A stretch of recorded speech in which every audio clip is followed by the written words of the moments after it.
Welcome to Forensic Friday, where we examine the intersection of true crime, psychology, and the heart of being human in the middle of it all.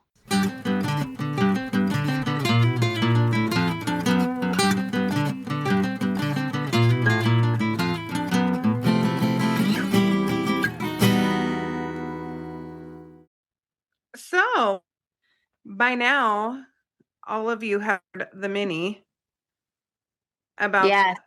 Marvelous Six. Hopefully. Heartwarming. That was heartwarming. I think go back and listen. The Marvelous Six will give you hope for humanity before we talk about the Texas set today. Perfect. Before we kick this off, you'd like to share with our listeners besides stay tuned for merch? Gearing up. We need a retreat so that we can design all the merch. We already have it in our heads. We just haven't a computer yet. Wouldn't you say? I feel like we do. Yes, I'd agree. Good idea of what we want to do. We just have to kind of get it. So stay tuned for that. Anything else? I'm trying to think if there's anything else we were going to tell the people. We hit 10,000 on Instagram. We did. Thank you guys so much. And then when I said I appreciate all the nice messages, we got even more nice messages. Very much. It's good for my little heart. Like, read it. We work really hard job that's hard and we love it. But messages and the support means so much to us when we come and log on here. Yes, it does. Oh, you're so frozen. You look maniacal. Your face was like, okay, forensic friends. After that shit show of us, we are doing the Texas 7. Dun dun dun. I don't know if that's bad or good. And you don't really know about this one too much. I gave you notes the other day, but and then I do have them. I don't know if I still have them. That's fine. We're ready. You don't need to go find them. I don't have them. I don't know where they are. All night as it is. Nat and I have a stack of work. Stack of work. We're going to get it done. Okay. So here's where we're starting. Texas 7. Okay. After the escape. Okay. Authorities found a handwritten note left behind by the inmates. I'll get into who they are in a minute. It read, "You haven't heard the last of us yet." So December 13th, the year was 2000. Okay. I was 16. This is important later. I was like 16 and a half. Okay. It was a Wednesday at lunchtime in the John B. Connolly unit, a maximum security prison in Kennedy, Texas, a small town about 60 miles southeast of San Antonio. There were 2,800 inmates in this facility, barbed wire, guard towers. It's the kind of place you're not supposed to leave. It was understaffed, so only 96 guards showed up that day to fill 127 positions. I mean, that's not great. Right. We have problems when only 3/4 of the people show up for work. Right? So, on that day, December 13th, 2000, at about 11:20, 7 men who worked in the prison maintenance department began executing a plan that had been months, maybe even up to a year in the making. Okay.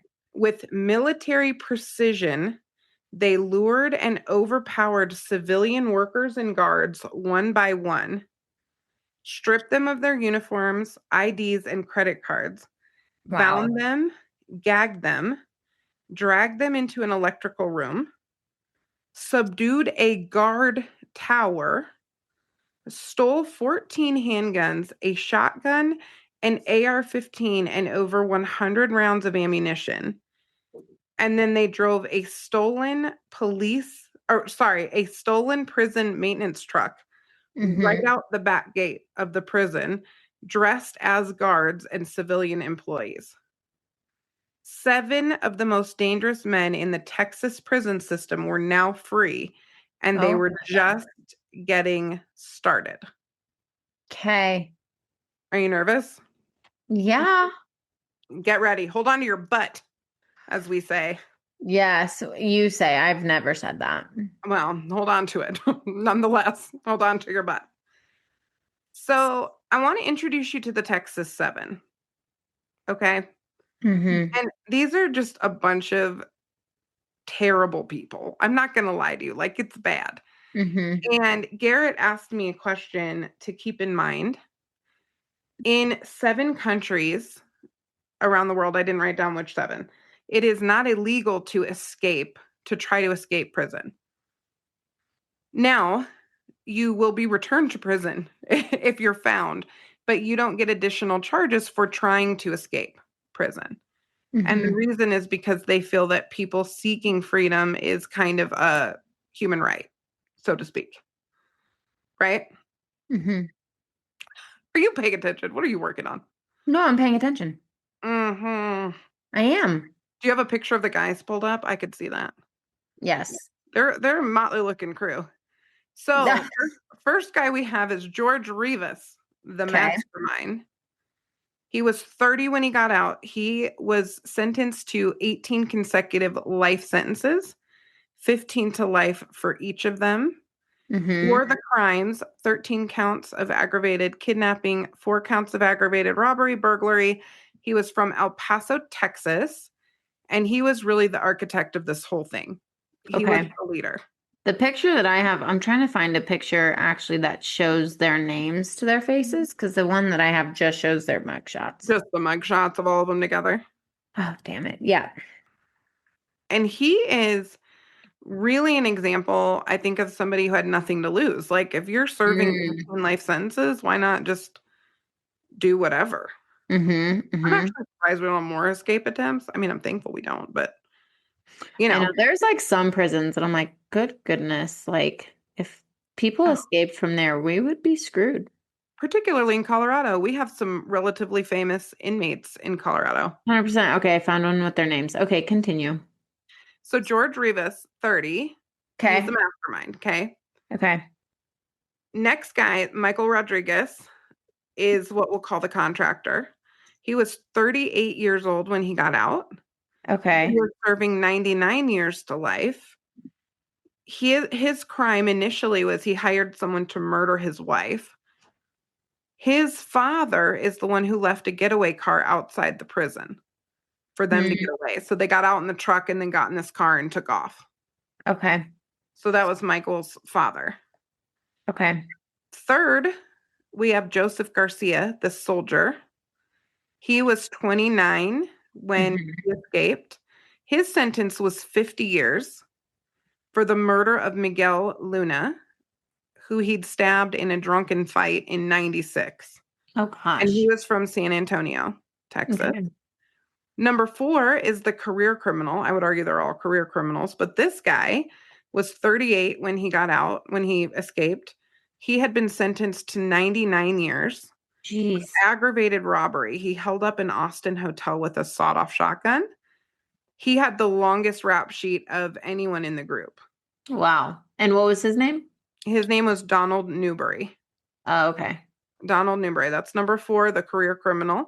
Number Got it. 5, Larry Harper, the shadow. He was Okay. 37 when he escaped. So all of these guys so far, um, you know, 30 to 40. Joseph Mm-hmm. Garcia is 29, George Rivas is 30, and then these other ones are kind of later 30s. So Larry Harper, the shadow, he had been sentenced to 50 years for 3 counts of aggravated sexual assault. He beat and raped 3 women in El Paso. He Jeez. tied one of the women up to a tree.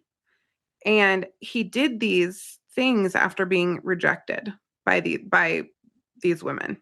Wow. Would get rejected and then assault them. Number 6 is Randy Halprin, the youngest. He was 23 when Wow. he escaped. He had been sentenced to 30 years. His crime is horrific. Hmm. He broke a 16-month-old's arms, legs, fractured skull, and he beat this baby. 16 I months. would, and that's the baby didn't die? No. Thank God. I would murder him. No, I know it's bad. And then he claims he never fired a weapon at an officer. That comes up later in the story, which we'll see. Mm-hmm. He also has an interesting current status that I will come back to. And then number 7, Patrick Murphy Jr., the lookout. He was 39 at the age of escape. He had been sentenced to 50 years for aggravated sexual assault. He broke into an acquaintance's apartment, covered her head, raped her at knife point. He was dishonorably discharged from the army. He stayed in the car during the robbery and warned the others police were coming. They didn't listen. Mm. So that's He looks the oldest.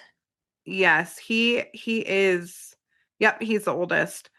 He converted to Buddhism on death row, and he had his execution stayed twice. Once over having a Buddhist chaplain access. So he was like, I need a Buddhist chaplain. They didn't have one, so they didn't execute him and they moved it. That access case led to a landmark Supreme Court religious liberty case. And I'm going to get to where they all are in a little bit. So I'll come back to that, where they are now. Okay. So when we're talking about this group, you and I talk about group dynamics all the time. What happens when you put 7 men with these kind of histories, violence, manipulation, entitlement, in the same maintenance department? Not great. And if that prison has a staffing failure, not great. And only 3/4 of the people show up for work, it's not great, is it? No. One of the points here is Rivas is a potential psychopathic leader. I don't think it takes much to identify that. Really grandiose in his planning, pretty fearless, and then he really was recruiting and controlling this dynamic. Right? And one of the things that I kind of looked at was, what were the motivations of these guys? Some of them have more rage than others. Some are more antisocial, criminally minded, opportunist. And then some of them are time bombs, ragey, angry. Right. So here's my question for you. Does the group make the individual more dangerous, or does each individual make the group more lethal or dangerous? Both. What would contribute? Because I would agree. I think it can work both ways. Yeah. I think you can have groupthink that influences an individual, but I also think an individual can influence a group. I think if there's more significantly antisocial people, it's going to impact the rest of them. And that's what it sounds like in this situation. Like I'm looking at the list that you just read off and their charges, and I'm like, the only one who was like potentially opportunistic was the old dude. Yes. Patrick. Yes. Right. So then the rest of them, based on what you said, like all pretty antisocial. Oh, yeah.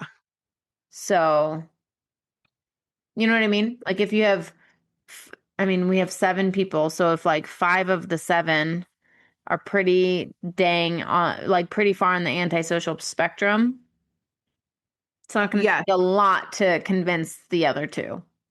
Well, here's what's interesting about George Rivas. So he once wanted to be in law enforcement, which is ironic.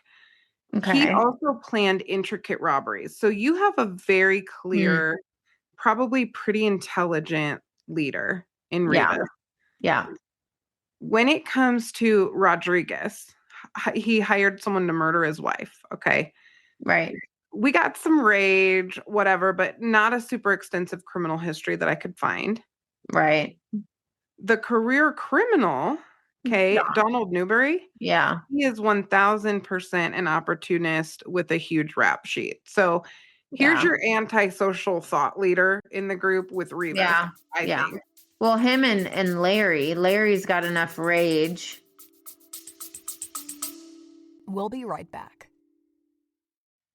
This episode is brought to you by Southeast Counseling Center. Southeast Counseling Center is a 501c3 nonprofit mental health provider right here in Parker, Colorado, conveniently located just off major highways. We serve the whole family, from play therapy for kids to couples and family therapy, trauma treatment, psychological testing, and specialized groups. Access matters.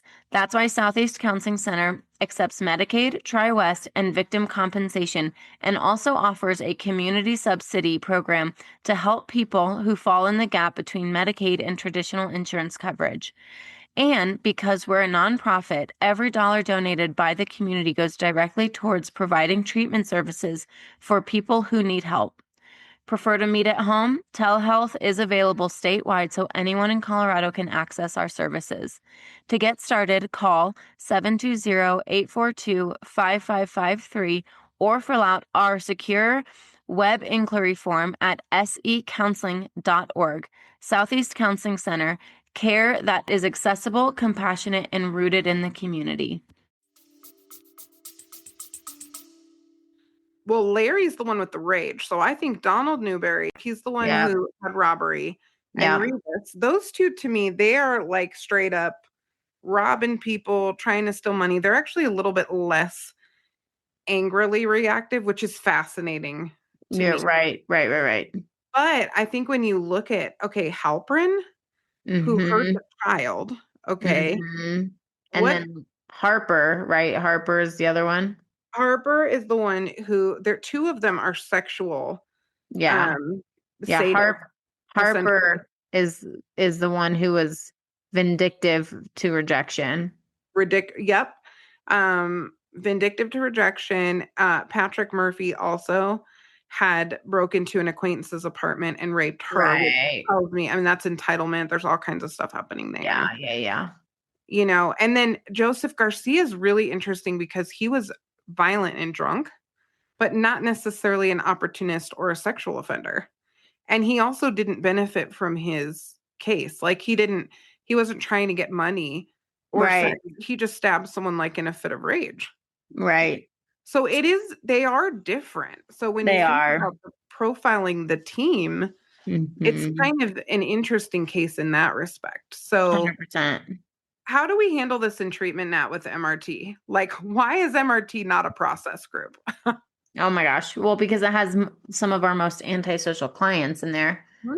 Um, And by the way, that does not mean sexual sadists, no. massive criminal rap sheets. It doesn't mean that. What it means is the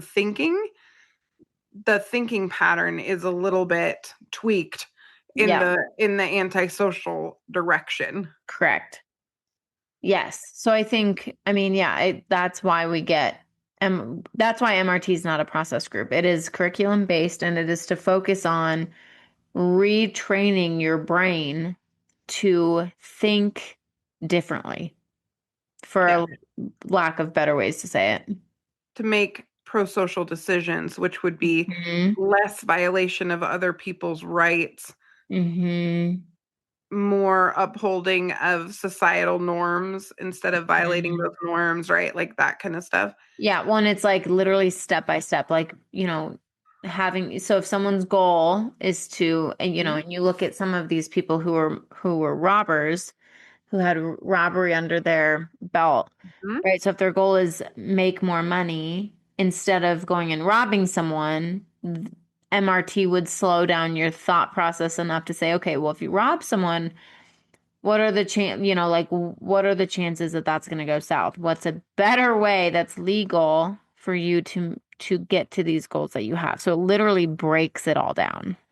Yes. And when we talk about like the Marvelous Six, okay, Mm-hmm. Mm-hmm. nonviolent offenders, Mm-hmm. trustees program, Mm-hmm.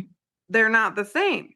Mm-mm. When you look at the Texas Seven and we throw psychopathy in there, which I think you can pretty handily see traits of psychopathy across the board. Mm-hmm. Whether it's the impulsive reactive type or the calculated cold calculating type, it's represented a few different ways in this group. When you look at that, then you have a lack of empathy, you're more likely to hurt people. And in treatment, we don't target empathy with psychopathic people. Mm-mm. because it makes them more skilled. And when I tell you what this group did, you're going to be like, oh my gosh, this makes all kinds of sense from a psychopathy Mhm. perspective. Mhm. So they escape from the prison, right? So it takes a minute for people to know what's going on. And when they do, it hits the news, but it's not like a massive story quite yet. Okay. Mhm. So it's out there and it hit national media fairly quickly because I'll remember. But what ended up happening is they kind of stole some things. So they took off to San Antonio within 2 days. They robbed a Radio Shack in Pearl Land, which is outside of Houston. They Mhm. stole cash and police scanners so they could monitor law enforcement communications, and then they were listening to the people who were looking for them. So they Mhm. got that set up pretty quick. By December 19th, four of them had checked into an Econo Lodge in Farmers Branch, which is in the Dallas-Fort Worth area, under assumed names, and they just kind of blended in. They watched the news Mhm. about themselves and kind of regrouped and planned their next move. Mhm. Christmas Eve, they rob Oshman's sporting goods store in Irving, Texas. They wanted guns, ammunition, and cash to sustain their life on the run. They entered the store, bound and gagged every employee, Mm. cracked the safe, and stole at least 40 firearms, ammunition, clothing, and $70,000. That's wild. Mhm. Murphy, the lookout, stayed outside in the vehicle monitoring the radios. So this is the heartbreaking part Mhm. of this story in particular. So on that day, on Christmas Eve, when this heist is going down, Officer Aubrey Hawkins, badge number 830, 29 years old, married to Lori, father to a young son, 5 years on the Irving Police Department. He responded to suspicious circumstances at the sporting goods store. So someone called in, hey, there's something going on, something suspicious is going on, right? He arrived alone in his squad car and he went to the rear loading dock area. Mm. And when he did that, he drove directly into an ambush. Mm. So when the lookout spotted him and warned the others, as he entered the driveway, he came under a barrage of gunfire with no warning. He never even had time to take evasive action. He never even got out of his car. All six Mm. men inside the store opened fire. Aubrey Hawkins was shot 11 times. Six men, he was shot 11 times. Wow. Then George Rivas ran over his body with the vehicle as they fled. What an I mean, So, mhm. Contrast that with the Marvelous Six. They didn't even need to kill this officer. Truly. He was outmanned, outgunned. mhm. They could have let him live and go home to his family, and it wouldn't have changed a damn thing. They had them on surveillance. You know what I mean? It didn't make a difference.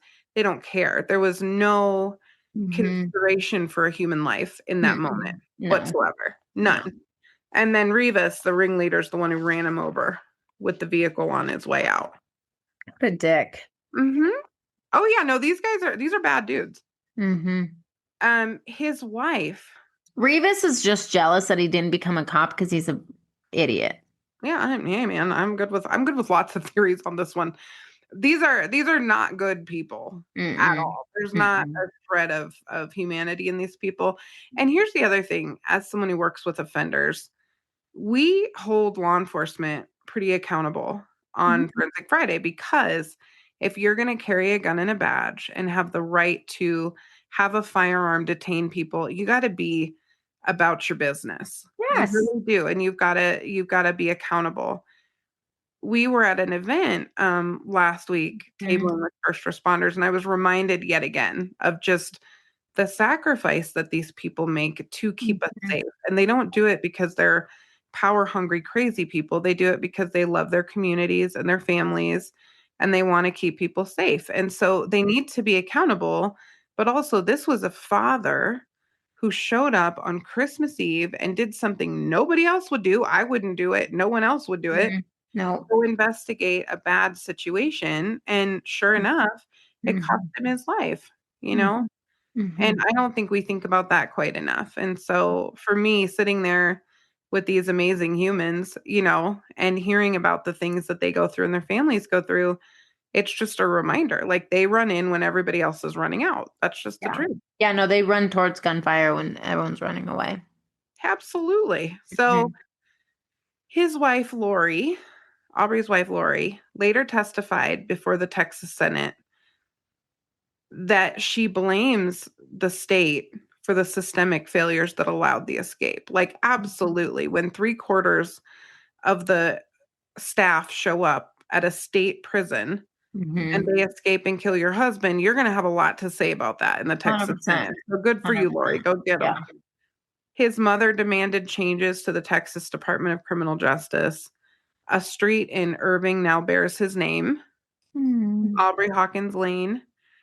3 chairs sit in the Irving PD briefing room, Mm. reminders of officers who no longer attend roll call.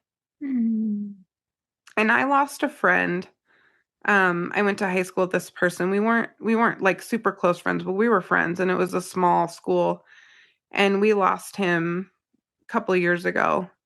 And he had twin kiddos and a wonderful wife. And it was a robbery Mm. situation. They had some people who'd been stealing cars, and Mhm. he went into that situation to make an arrest, and he was shot and killed in the line of duty. And it's heartbreaking. Well, you and I have a friend whose father died in the line of duty years ago. Hmm. Yeah, absolutely. Well, and I grew up too. One of the families I grew up with, the father in the family was killed. He was doing a roadside stop when I was little.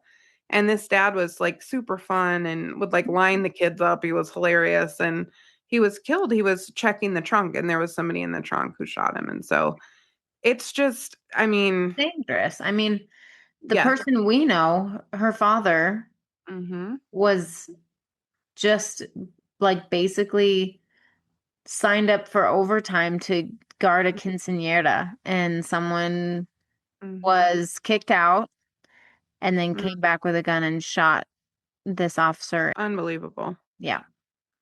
It's just, it's Like a birthday party, like a party, like a kid, a teenage party that a something family was at. you never expect, right? Unreal. Yeah. So we have 11 gunshots from 6 shooters. Every single man involved pulled the trigger. Every one of them. Mm-hmm. And we've talked about like Columbine, where you had Eric, who, I mean, I'm not going to give the exact because I'm not looking at it, but almost all the shots came from Eric, not Mm-hmm. Dylan. Dylan took some of the Mm-hmm. long range shots and not well. Um, Mm-hmm. Eric was the clear. This one, it's like every single person with a gun fired a shot in the direction. Like there was no hesitation. Mm-hmm. So, one of the interesting things that I was thinking about is the fact that that responsibility feels less when there's a group. It's one of the risks of group behavior is it feels like it's shared by everybody, so people tend to behave more aggressively in groups. Mm-hmm. No one's the killer, they all were, Mm-hmm. right? So in Texas, the law of parties holds that all participants in a conspiracy are held criminally responsible for the actions of others. Mm-hmm. Meaning every member of the Texas Seven was convicted of capital murder, even Murphy, who was in the car, and Mm-hmm. Halpern, who said he never fought, he never fired his gun. Mm-hmm. So, do you think that's fair? That's a complicated one, isn't it? Mm-hmm. And what if it's the 23-year-old in the car?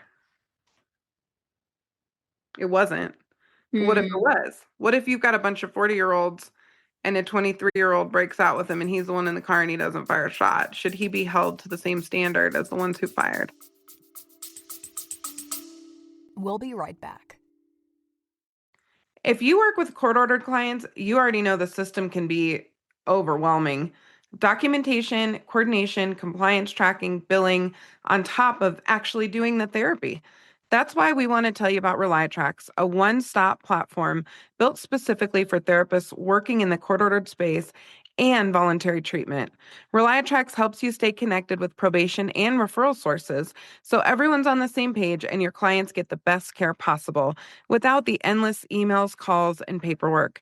And here's the exciting part. Reliatrax now offers Aura, their new AI assistant. Aura helps streamline documentation, keeps you organized, and supports your workflow so you can spend less time clicking boxes and more time doing clinical work.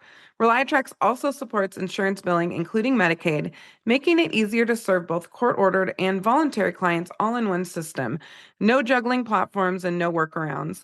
And the other amazing thing is you have an actual team of people who can support you, not some automated system. If you're looking for a smarter, more efficient way to manage compliance, communication, and care, Reliatrax was built for this. Check out Reliatrax and see how it can support you, your clients, and the systems you work in without burning you out. You can go to www.reliatrax.com to get started. I mean, I immediately wanted to say yes. Mm-hmm. I'm going to stick with yes. Mm-hmm.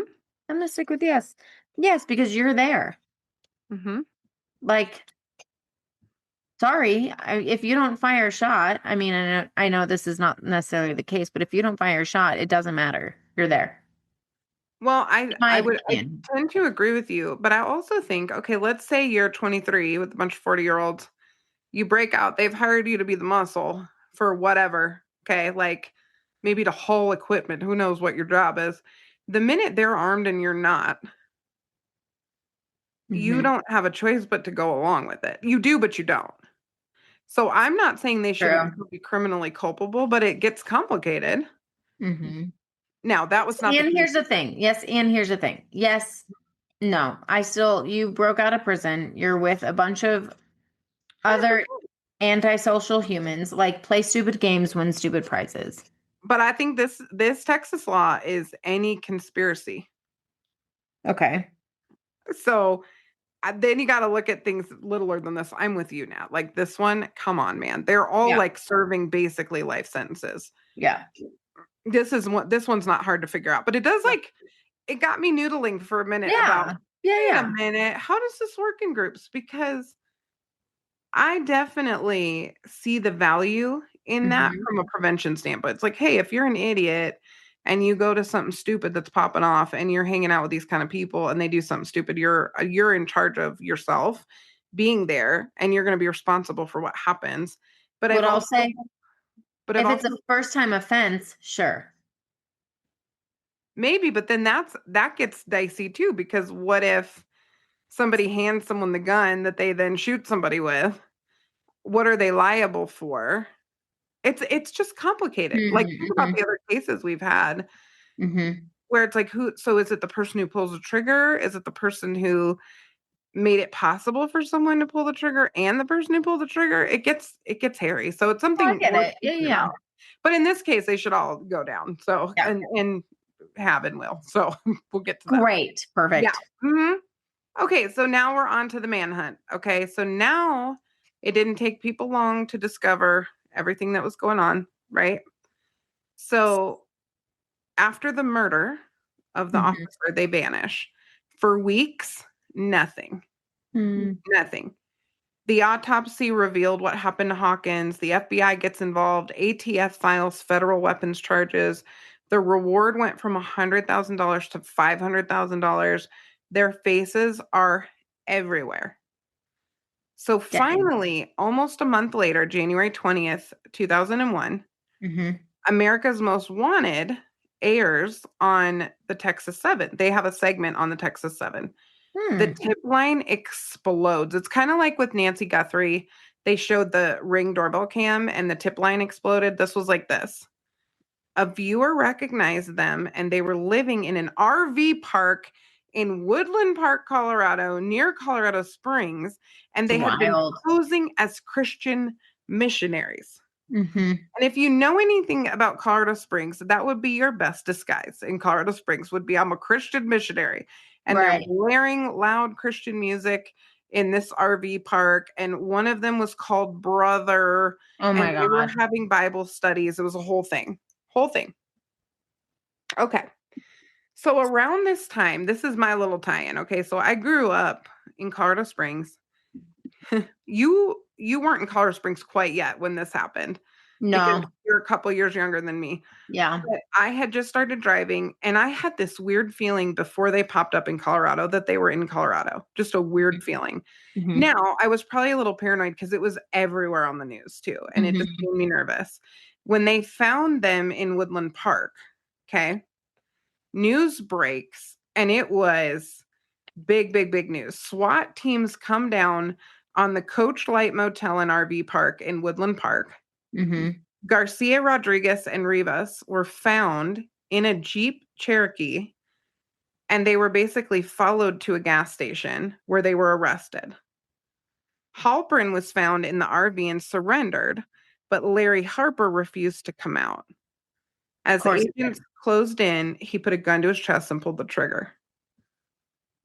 So Harper, chose death over going back to prison. So he killed himself. Well, you know what?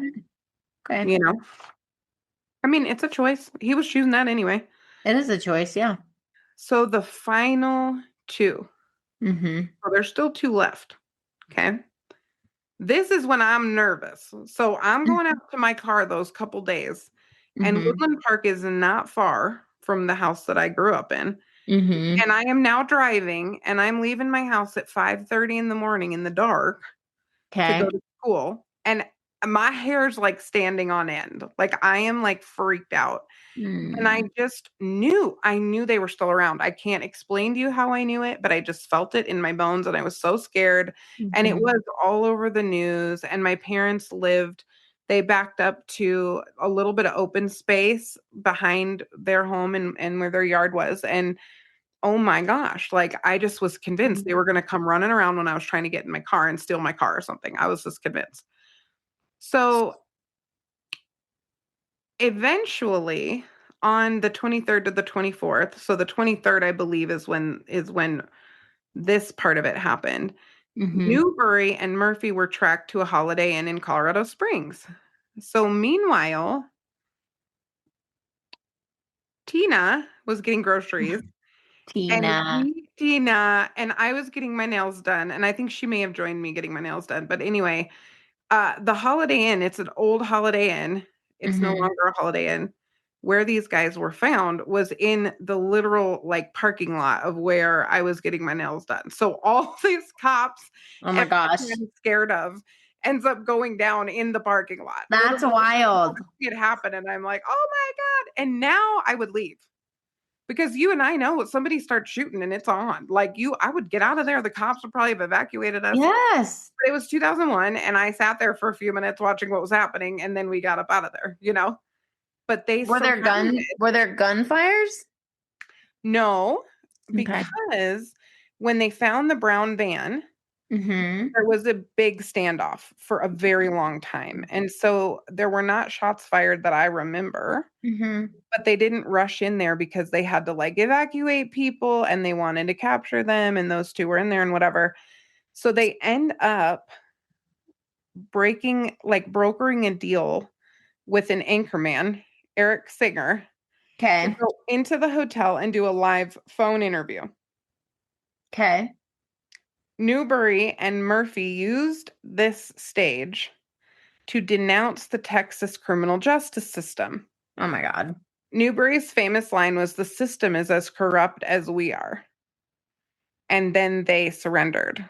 Those two surrendered. Okay. Okay. Mm-hmm. Newberry said that? Mm-hmm. Yep. Interesting. And he's our criminal rap sheet guy. Right. Right? So here's what's interesting to me. I knew somehow something was wrong, which is very weird. Also, Colorado Springs has had some of the weirdest crap, like No, I agree. weird things, just Mm-hmm. weird things. And so I think being a kid growing up there, I'm like, oh gosh, like if there's something weird going down, it might happen here. Mm-hmm. Colorado as a whole has a little bit of that, to be honest, Mm-hmm. you They're know? like Colorado and Washington. Yes. Yes, absolutely. Mm-hmm. There are a few things that I think about though when it comes to just having this weird knowing that something's wrong, and it's happened a couple times in my life. Without giving too many details, where these people were hanging out and driving is very, very close to where I grew up. So, I mean, they were the same roads. So these guys were absolutely in the area, on the roads, in the spaces that I was in. Mm-hmm. And in Gavin DeBecker's Gift of Fear, which I will do a book club on this someday because it's one of my most favorite books. It talks about like something feeling kind of off. Mm-hmm. And you could argue that I felt off because it was all over the media. So I was scared. But that hasn't been true with other cases that I can remember. Mm-hmm. Um, I think it's important to remind people in all of this, and we always say this on the pod too, if something feels off, like pay attention to it. Right. I probably should have paid attention to that, honestly. Mm-hmm. It's like pitch black outside. I'm going to my car to go to school, and I just had this weird feeling. It could have been different, and I don't think that they would have found me per se, but they Right. were in the area and my awareness was up, and that's not a bad thing. And I think society kind of acts like we're sensitive if we have a feeling about something, and that's actually a very, very powerful Mm-hmm. indicator sometimes that something's amiss. So we don't want to miss that. We don't want to miss that, you know? Mm-hmm. Well, I was just gonna say it's terrifying that you were like literally in the same vicinity as these individuals because yeah, I mean if shots were fired, that's I mean, you're in a nail salon. It's not like there's a great protection in a nail My salon. car was in the literal parking lot. If they made a run for it, they could have taken my little car. I mean, I'm less worried about your car than I would be of you. It was a Grand Cherokee. I I love had a Grand Cherokee, a we did.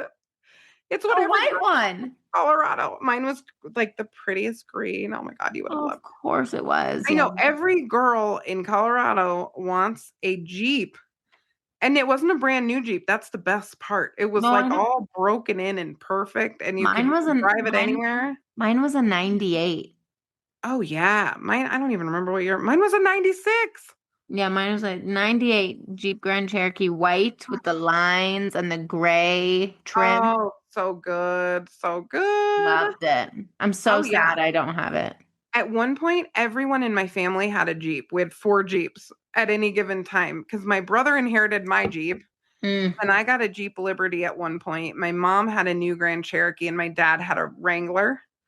Oh, So we wow. had 4 Jeeps. If you came to our house, we have a couple pictures where it's like all 4 Jeeps in the That's cute. driveway. It's very cute. That's Now cute. they make the Jeeps like crap. So, sorry. I Uh-uh. don't know that for sure. Allegedly. Okay. Allegedly. Don't come at me. I love Jeeps, but they don't make them like they used to, I have heard. I know. They don't. They don't. So, you want to know where these jackasses are now? Prison? Mhm. One of them's dead. Yes. Yes, one is dead. One is Okay. one is dead. Larry Harper is no longer. Yes. Goodbye, sir. Um, See you never. Next, we have, first of all, this was the most the most death sentences ever imposed in a single case in modern American history. So Well, you know basically, what? all of them got a death sentence, which makes Good. sense. It Yes, makes good. sense, right? So George Rivas was executed on February 29th of 2012. Oh, okay. Michael Rodriguez was executed on August 14th, 2008. Texas don't play. Joseph Garcia was executed on December 4th, 2018. Donald Newberry was executed on February 4th, 2015. Larry Harper, we talked about, killed himself. Mm-hmm. Randy Halprin had his conviction overturned, but has a new trial date set for April of 2027. So here's what happened to Halprin. Okay. His judge, you can't make this shit up.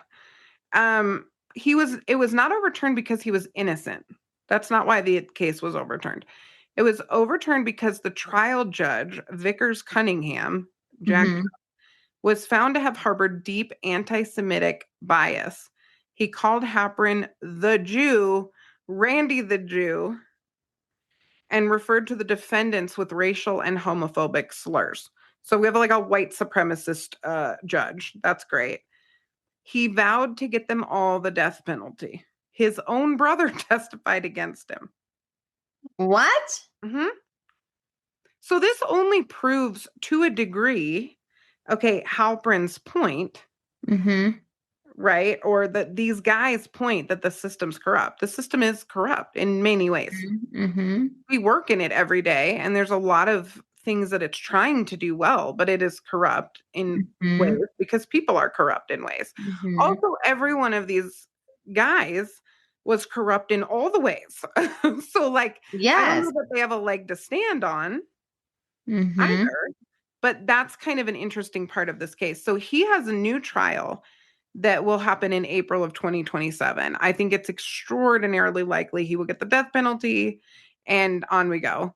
And then Patrick Murphy Jr. is still on death row, and he's Okay. on the Polunsky unit in Livingston, Texas. Why is there such a big time gap between all of these executions? Great question. I think it depends on their charges.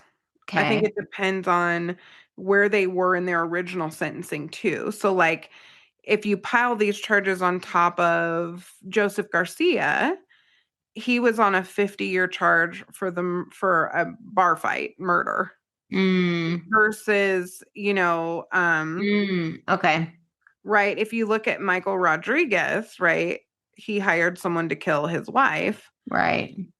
The first one executed was Michael Rodriguez, Okay. and then Rivas, then Newbury, then Garcia. Okay. And then Halprin was the youngest one who had the anti-Semitic judge. Okay. And then the lookout is the one who's on death row. Okay. So, and I don't know all the details around all of it, but he did not have a life sentence initially. He had 50 years, but he was 39 years old. So there's that. Um, Wild. Here's one question I have for you. Yeah. When we talk about this kind of a group, okay, and you Hmm. have people converting to Buddhism, Christianity, whatever in prison, Hmm. okay, can people be rehabilitated? From like what they did Can they at be the end? rehabilitated from people who are capable of the things that they did to religious, peaceful men in prison? Can that Oh happen? God. Um, I feel like if I say no, I'm limiting the power of the God that I believe in. Yes. But what I will say is I think more often than not, what I see and hear Mm-hmm. is that it's more of a manipulation potentially to like when you were saying that whole Buddhist thing, I was like, he just figured out how to like live longer, Mm-hmm. you know? Mm-hmm. Could be. Um, but sure, I mean, maybe people could come to faith in prison, and I think oftentimes people do, and maybe I think it's more of a place of like, maybe there's a better place for me to go after this, you know? Mm-hmm. And so, based on my faith, I genuinely hope that that's the truth. That, that they actually believe in something before they are taken from this world. But my